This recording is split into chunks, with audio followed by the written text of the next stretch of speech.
Bonjour, dans cette vidéo, nous allons revoir comment tracer l'image d'une figure d'un polygone par une translation donnée dans un quadrillage. Donc, je veux tracer ici l'image de ce polygone tracé en vert qui ressemble à une cocotte en papier par la translation qui transforme le point K en son image, le point L. Je vais choisir un des sommets de mon polygone au hasard et je vais construire l'image de ce sommet par cette translation. Si je n'avais pas de quadrillage, il faudrait que je trace le point A', qui serait l'image de mon point A par la translation, de façon à ce que A, K, L, A' soit un parallélogramme. Mais comme je suis dans un quadrillage, ça va être beaucoup plus simple, parce que je vais décomposer cette translation horizontalement et verticalement. La translation, c'est un glissement rectiligne suivant une direction, qui est une droite, un sens vers la gauche, vers la droite, vers le haut, vers le bas, et une longueur donnée.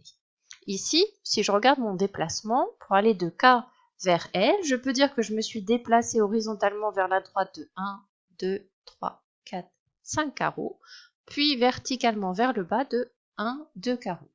Je vais donc faire la même chose, le même déplacement à partir du point A. Je me déplace horizontalement de 1, 2, 3, 4, 5 carreaux, puis verticalement de 1, 2 carreaux, j'obtiens le point A'. Je fais pareil avec un deuxième sommet de mon polygone. Là, j'ai choisi un sommet de façon à ce que AB ce soit un des côtés et que je puisse tracer aussi directement un des côtés de la figure image. Donc, je pars du point B, 1, 2, 3, 4, 5 carreaux horizontalement vers la droite, puis je me déplace de 1, 2 carreaux vers le bas et j'obtiens le point B'. Comme AB est un des côtés de mon polygone de départ, A'B' est un des côtés de la figure image.